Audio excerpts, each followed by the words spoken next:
My name is Delphine Carrington, and at 34 I should have been enjoying the quiet stability of married life in Seattle's gray but gentle suburbia.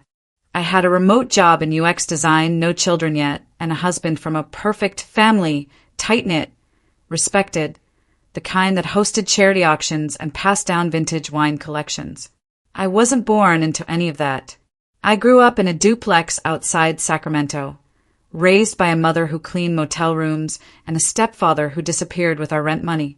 So when I married into the Carringtons, I tried harder than anyone to fit in, smiling through the cold dinners, nodding through passive-aggressive advice, and letting my mother-in-law rearrange my kitchen drawers like she rearranged my life.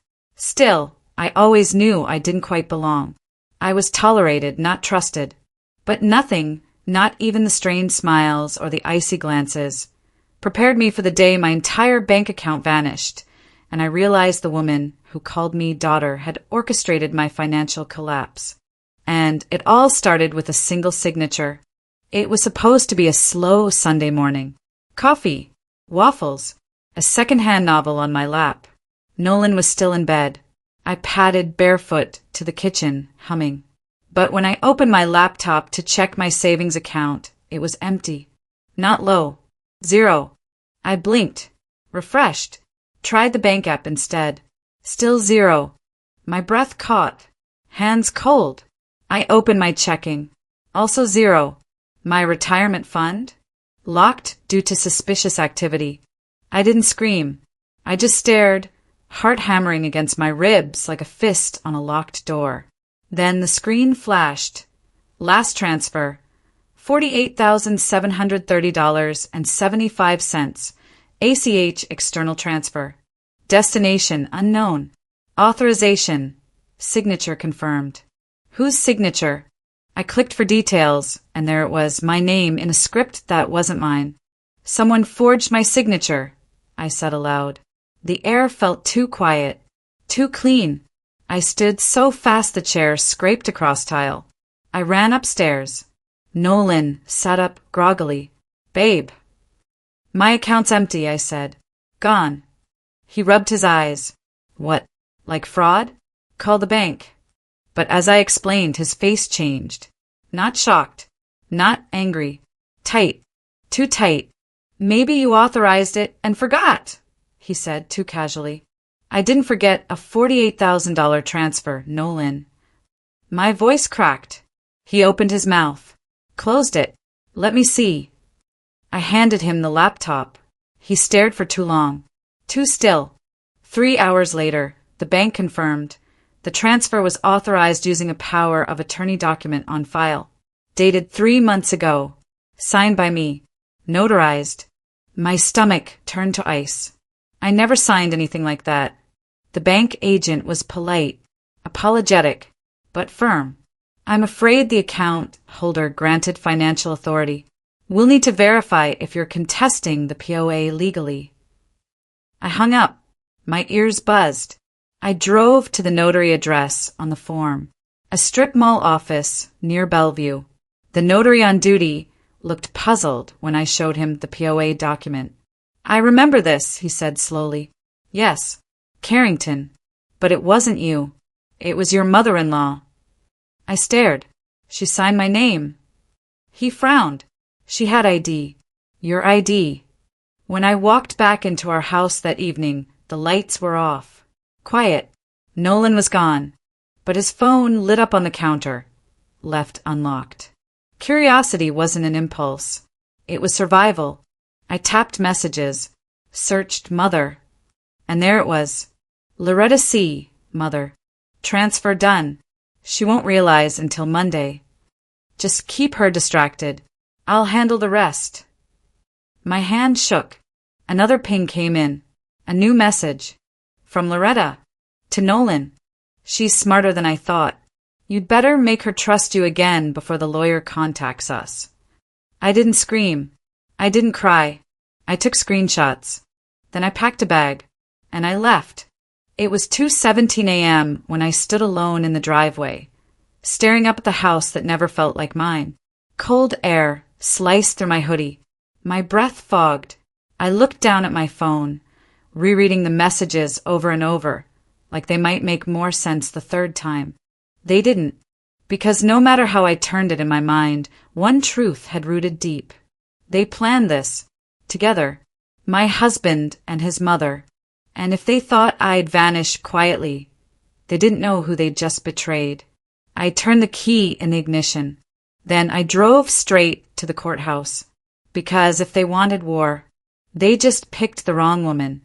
I didn't cry at the courthouse, not when I filed the emergency injunction, not when I saw the clerk's eyes flick down to my ring finger, then to the spouse of defendant box on the form, not even when I typed Nolan's name under conflict of interest. I walked out, clutching a folder full of copied evidence, my fingers frozen to the cardboard like it might vanish if I let go. I didn't even feel the rain hit me until I was 3 blocks away, soaked to my bones, running on instinct.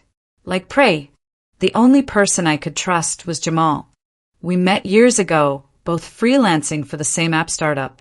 He was all nerves and logic and wore too much cologne, but he was brilliant and not a Carrington. He opened the door before I knocked. I saw your missed calls. What the hell's going on, Del? I didn't answer. I just shoved the folder into his chest. 10 minutes later, his living room looked like a crime board. Documents splayed out, highlighter marks bleeding neon across dates and dollar signs. Jamal was pacing. Okay, he said, breath tight. We're dealing with identity theft, financial abuse, fraud, possibly a forged POA, maybe conspiracy. It's not maybe. My voice was raw. It's them. He stopped pacing. You need a lawyer. I don't have money. I know someone. Nori Ibarra. She used to work federal fraud before going private. She's aggressive. We met Nori in a diner that smelled like burnt eggs and old vinyl. She wore a black turtleneck and no expression. I'll be direct, she said, flipping through my evidence. This is clean. If that signature's not yours, we have enough to open a formal case. We'll need a forensic document examiner, and you'll file a restraining order today. I've never done this. You're not doing it alone. That's why you hired me. Her eyes didn't blink. Let me guess. You thought marriage meant protection. I didn't answer. Let me be clear, she said, leaning in. They didn't just steal your money. They rewrote your rights. That's war.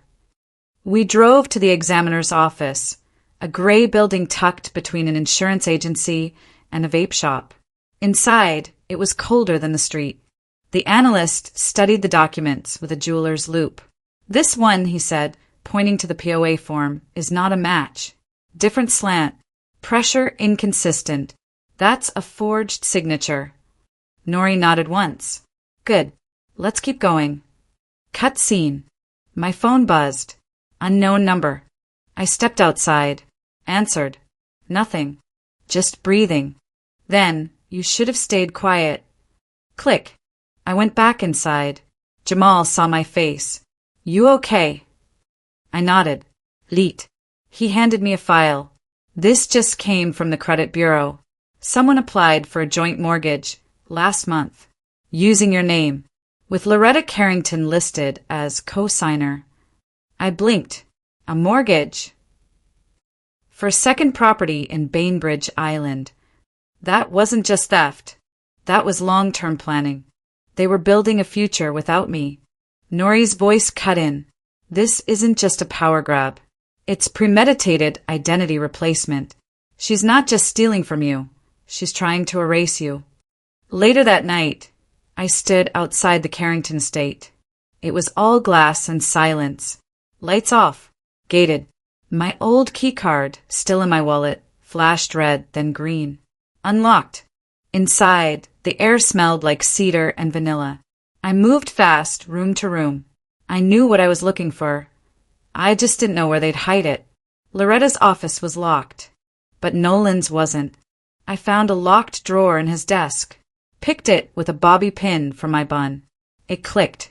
Inside, my old passport, my social security card, a flash drive labeled Dell Alt Files, and a sticky note with a number and 2 words, burn copy. I stared at it. What were they planning to burn? I pocketed everything, then paused. Footsteps. Slow, soft, downstairs. Someone was home. I backed out, quiet, slid along the hall. Then, a door creaked. I froze. A shadow moved across the hallway mirror. Someone whispered, "She's here." I ran. Out the back, over the garden ledge, down into the alley behind the estate. My lungs screamed. My heart was a siren in my ribs. I didn't stop running until I was blocks away. Back at Jamal's, I plugged in the flash drive. Files opened. Legal contracts. Power of attorney drafts. Loan applications. Wire transfer logs. Then a video. Shaky. Phone footage. Loretta. Speaking to someone off camera. If she ever finds out, we'll say she's unstable. Gaslight her if we have to. She's not like us. She doesn't belong. I stared at the screen. My jaw locked. This wasn't betrayal. This was a coup. And I wasn't going to let them win. I looked at Jamal. We leak it. To who? Everyone. Because if they wanted silence, they just made the wrong woman loud. We uploaded the video at midnight. Jamal masked the IP. Nori cleared the legal risks. Then click. Within minutes, it was out, attached to an anonymous email sent to a curated list. Financial reporters, legal bloggers, a few watchdog nonprofits, and one particularly vicious Reddit community that specialized in exposing family corruption. The subject line was simple: the Carrington conspiracy. By morning, my inbox was chaos. For interview requests, one cease and desist from Loretta's legal team, and a message with no sender. This won't end the way you think. I showed it to Nori. She didn't flinch. They're rattled. That's good. Rattled didn't mean harmless. I watched from Jamal's guest room window as a black SUV circled the block 3 times before vanishing. By noon, the first article dropped. Seattle heiress accused of financial fraud against daughter-in-law. Attached, screenshots of the forged POA, the notary's statement, the video clip. The story exploded. Carrington and Wells, Nolan's family firm, went into PR lockdown. Loretta's foundation froze donations. Even Nolan's Instagram, once filled with curated smiles and Patagonia-sponsored hikes, went dark. I should have felt victorious. I felt hunted. Nori called. "We've got a hit." I pressed the phone tighter. "Hey, what?" "A document dump from an AMC insider." AMC, the asset management company that had underwritten the mortgage on Bainbridge Island. "Dell," she said, voice low. "They used your name to apply for 3 more lines of credit, one for $90,000. It's layered through shell LLCs. Guess who's the contact on all of them?" My breath snagged. Zeke Carrington. Flash cut. I sat in a coffee shop in Queen and, watching the barista wipe down the espresso machine, my laptop buzzed on the table. Nori was streaming surveillance footage, black and white, static-lined, from a hidden camera inside the notary office. There, time-stamped, Loretta handing over a folder, her hand on a slim ID badge. "Not mine, but close." "She used a copy of your temporary license," Nori murmured, "filed as alternate ID. You lost it last year, right?" I remembered. The DMV line. The rain. I'd thought it blew off my dashboard. She'd had it the whole time. "Some people don't steal money," Jamal said quietly. "They steal control. Because control can't be traced." He looked at me. Until now. Cut to courthouse downtown. We filed formal fraud charges. With the state. The case number printed in bold. Nori handed me a pen. "Sign here." I hesitated. Then signed. This time it was my name. Cut to Nolan's voicemail. "Delaware. Please call me. This has gone too far." I deleted it. Next message. "Loretta. You've made a mess, sweetheart, but you always were emotional. Maybe next time you'll think before burning bridges. She sounded calm. Too calm. Like she knew something I didn't. That night, I returned to my apartment. The front door lock had been tampered with. No sign of forced entry, but the deadbolt clicked too easily. Inside, things were slightly off. A mug in the wrong place. A photo frame turned face down. Subtle. Almost nothing. Except for one thing. The USB drive I'd hidden in the cutlery drawer? Gone. I checked my laptop. The backup copy of the video? Deleted. System logs wiped. And on the desk, a single post-it note. You should have stayed quiet. I called Nori. She was already 2 steps ahead. Change locations. Don't go to Jamal's. Use the burner phone. And meet me tomorrow at the Federal Building. Why? Because we're escalating. We met in the parking garage. Dim light. Oil stains. My footsteps echoing like shots. She handed me a manila envelope. AMC just filed a request to freeze your financial disclosures. They're claiming you committed perjury on your last income statement. It's fake, but it's dangerous. My hands went cold.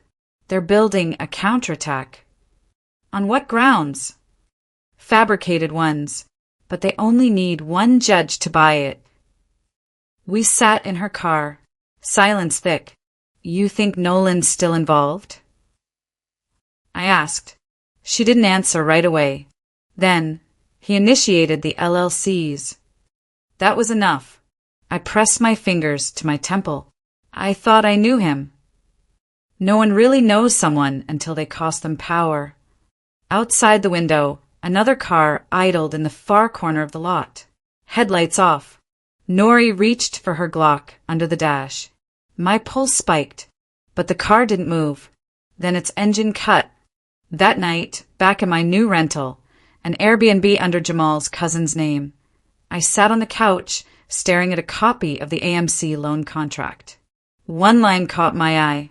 Additional guarantor, Carrington Family Trust. That trust hadn't been active since 2018. I ran the EIN through a record search. Nothing. Then I checked the Nevada database.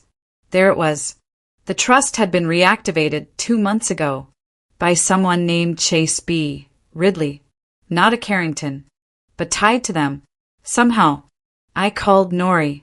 She picked up on the second ring. You found something? Yeah, I said. And I don't think Loretta's the one pulling the strings anymore. I looked back at the window. The curtain swayed, no wind, just movement, and a faint reflection of a shadow. Behind me, I spun, but the room was empty, except for the open laptop, and the cursor blinking, waiting. I handed the file to the court clerk at 9:03 a.m. She glanced at the stack, then up at me. Her eyes narrowed. Fraud complaint, she asked. I nodded. She stamped the papers hard. The sound echoed, booming in the empty hallway. I left with case number in hand. Rain lashed the windows as I stepped outside. The folder was heavy under my arm. Weighty. Permanent. Inside my rented Airbnb, the walls seemed thinner than before. My phone buzzed. Unknown number. I stared. It rang again. 2 rings. Then a voice distorted. No name. You should be dead already. And the line dropped. My breath caught. Hot. Sharp. That night I dreamt of glass houses. They cracked under my own footsteps. Next morning, email waiting in the inbox called Urgent, Carrington and Wells. Attachment, freeze order. All bank accounts, credit lines, anything tied to Carrington name, frozen. Effective immediately. They froze everything. I sat across Nori at a gray-cold cafe table. Fogged window. Coffee steaming between us. They can't freeze your accounts, she said, but they can claim legal collusion. Say you filed under false pretenses. Her words landed like steel nails in my chest. To a future we can't escape, I muttered, half to myself. She looked up. Exactly. I tried to call Jamal. Battery dead. His apartment voicemail full. Old texts unanswered. Footsteps on the hall. Soft. Slow. I froze. The knob rattled. The door didn't open. Just rattled. I didn't move. Then silence. I didn't stay to listen. I ran. That night, I packed a duffel bag. Document copies. Cell phone burner. Laptop. Flash drive. Spare clothes. I locked the door. Twice. Then 3 times. Outside, the rain came down thick. I left on foot. No trace. I needed to vanish. For now. I rented a cheap room under a different name. Unfurnished. Street corner buzzing with neon. I opened my laptop. Logged in via VPN. Screen glowed orange against the dark. I typed a message to every reporter, legal blog, watchdog I had contact information for. There's more. The shell company. The hidden trust. The reactivated EIN. I have proof. Send. Heart thundered. Then I heard the knock. 3 sharp raps. My head whipped up. Heart slammed. I pressed back against the wall. More raps. Slow, patient. A muffled voice. Let's not make this public. I didn't move. The knock stopped. Silence pressed in. I reached for the flash drive. My hand shook. I muttered under my breath. Control is a sharpened blade, and I decide who bleeds. Next day I got the call. Single click. On the line, a female voice calm. Professional. Ms. Carrington. This is FBI White Collar Unit Seattle. We need you to come down for an interview. Bring all evidence. We have a warrant request pending against Carrington and Wells. My breath stopped, then exhaled slowly. Relief, fear, adrenaline. I closed my eyes. I said I'll be there. Cut scene. Flashing red and blue lights. Rain spattering against the hood of an unmarked car. I stepped inside. Agents in dark suits. Faces blank. Documents clutched between gloved fingers. One slid a manila envelope across the seat. Inside, the same mortgage paperwork, the Shell LLC papers, credit line agreements, the forged POA. The lead agent didn't smile. He just said flat, "We have probable cause for felony fraud, forgery, conspiracy. You're a witness, not a suspect for now." Then he paused. "Be careful what you post." His tone was soft, but final. I walked out into the night. Rain heavier now. Neon reflections bleeding into wet asphalt. I opened the envelope, index card inside. On it a photo. Me. Alone. Entering my apartment 2 nights ago. Taken from the surveillance around the building. My stomach dropped. A message scribbled under the photo. "We are watching." I shoved the card into my coat and walked away. Back in my cheap room, I sat against the door, heart thudding in my ears. I closed my eyes. I pictured a skyline, a tall penthouse across the country. Light, glass, freedom. Then I opened them. On the screen, new email from an anonymous sender. Subject, delete or serve time. Attachment, a video. I clicked. Darkness. Then slow focus. A man's silhouette. He leaned forward. "You started this war," he said. "We finish it tonight." Then he stood up, slid into light. It was Nolan. He looked at me, cold, smiling. I didn't scream. I didn't run. I sat frozen and they thought I would vanish quietly. They don't know me. I backed away from the laptop, breathed, prepared, because if they want war, I know how to fight. I didn't sleep, not even a second. The video of Nolan's smile played on loop behind my eyelids, sharp as a blade. By morning, I had one plan left, the kind of plan you only make when you realize survival isn't guaranteed. Seattle's air was cold enough to sting. I walked fast, hood low, burner phone in my pocket, flash drive taped beneath my sleeve. A mantra steadied my breath. Power isn't about who holds the knife, It's about who chooses when to use it. By noon, word had circulated. Carrington and Wells was hosting a charity ballroom event that night for public transparency.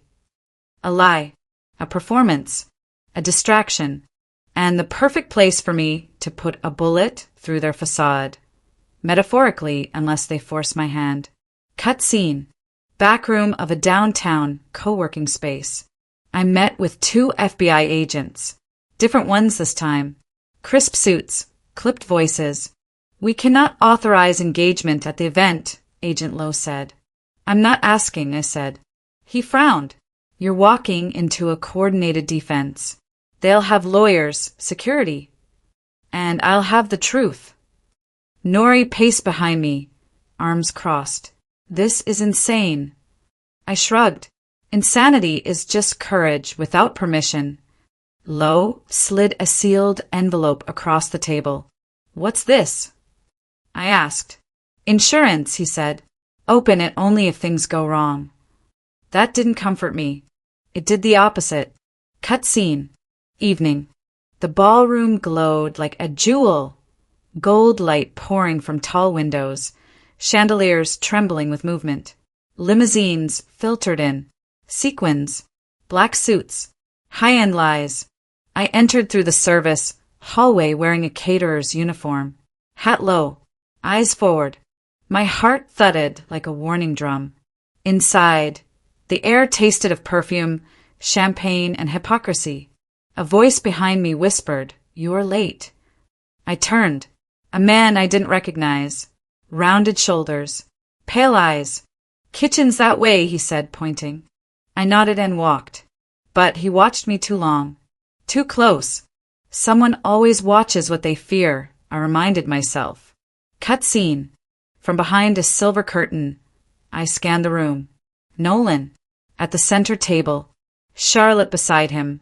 Perfect posture, a diamond at her throat, like a trophy. A row of board members flanking them. And across the room, Jamal. He stood stiffly, hair messed, eyes hollow, not like the man I knew. My breath hitched. His left sleeve was torn, like he'd been grabbed. Hard. I whispered, "What the hell did they do to you?" Before I could move, the lights dimmed. Music cut. Spotlight illuminated the stage. Nolan stepped up to the mic. "Tonight," he said, smiling with all teeth, "we celebrate integrity." A low laugh escaped me. Bitter. Integrity from the man who stole my life. He continued, "We also address the recent allegations made by a troubled family member." My pulse spiked. He was talking about me. "False claims," Nolan said. "Desperate fabrications." Laughter rippled across the tables. I stepped forward. 1 foot, then another. Cut scene. A hand grabbed my arm. Tight. "Jamal." His eyes locked onto mine. "Don't," he whispered. I swallowed. "They're framing me." "They're framing everyone," he said. Before I could ask what that meant, he pressed something into my palm. A key card. Then he whispered, "Third floor. The server room. You'll understand." My fingers closed around the card.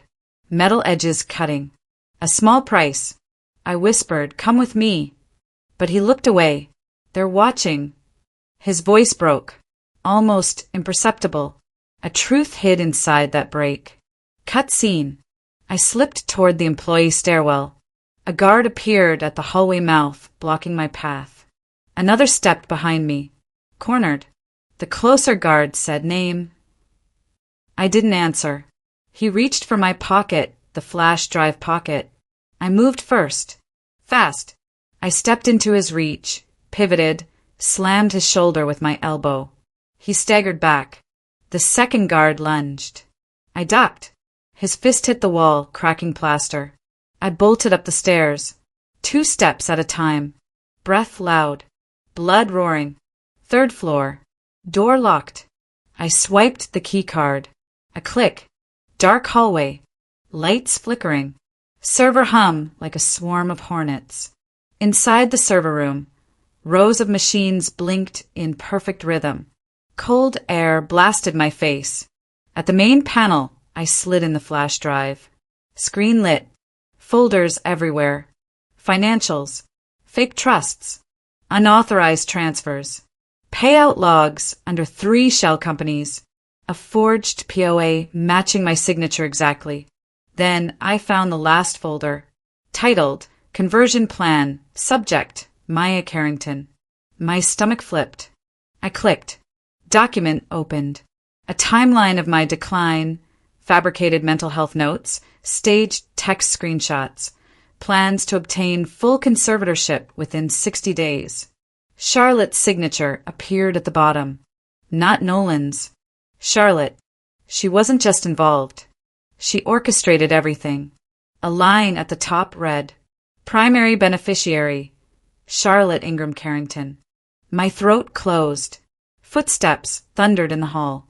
I pulled the flash drive, killed the lights, held my breath. The door cracked open. Flashlight beam sweeping. I crouched under the terminal rack, heart pounding a violent drum. A guard's voice. Check every room. She's here. They stepped away. I exhaled shakily. A thought cut through the terror. The ones who talk about salvation are usually planning your destruction. I slipped out the back hall, gripping the flash drive so tightly my fingers ached. Down the emergency stairs. Through a maintenance tunnel. Into the freezing night air. I didn't stop. I didn't look back. Not until my phone buzzed. One message. No name. Just 5 words. If you read that file, run. The message, if you read that file, run, burned through my nerves. So I ran. Seattle blurred behind me like a bad fever dream. I took the burner phone, smashed it on the curb, and boarded the earliest flight out of SeaTac. No checked bags. No trail. Nothing tying me to the woman Charlotte planned to erase. Cut scene. Cabin lights dim. Rain hammering the window. My pulse refusing to slow. A thought slid through me like cold metal. Sometimes survival means choosing the life that terrifies you less. At 2:43 a.m., somewhere above Nebraska, I opened Lowe's sealed envelope. My breath caught. Inside was a notarized document. A federal witness protection intake pre-approval. A lifeline if everything collapsed. A reminder that the stakes weren't just financial. They were criminal, systemic, and lethal. Under it, a handwritten note. You were never the only target. Be careful who you trust. Not comforting. Not at all. Cut scene.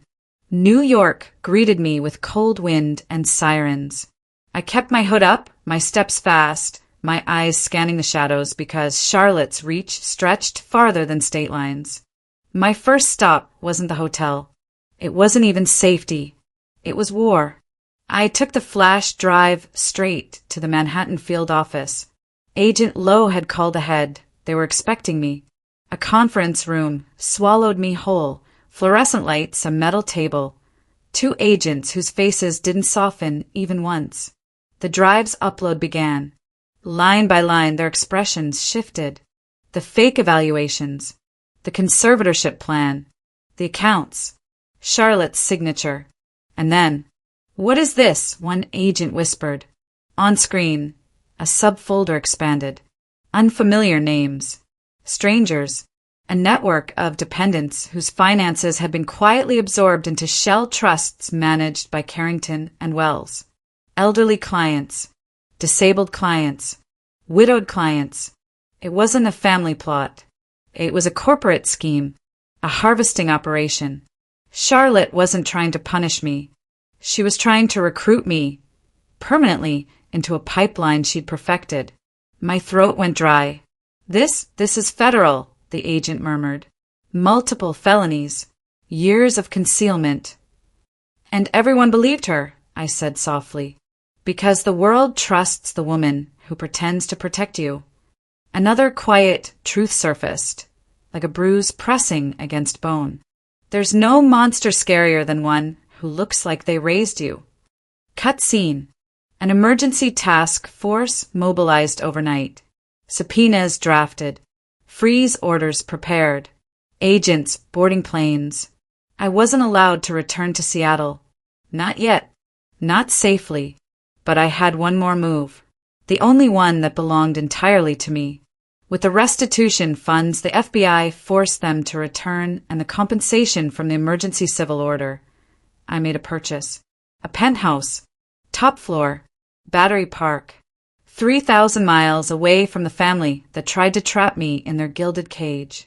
When the elevator doors opened for the first time, sunlight poured across polished concrete floors. The Hudson shimmered below, wide and untouchable. I walked to the balcony, wrapped my fingers around the railing, and breathed. Really breathed. I thought of something my mother once told me during one of our worst years. Sometimes freedom doesn't look like winning. Sometimes it looks like leaving. She was right. Leaving wasn't cowardice. It was reclamation. Cut scene. 3 days later, the news broke. Federal raid on Carrington and Wells. Conservatorship, fraud ring under investigation. Their faces flashed across every major outlet.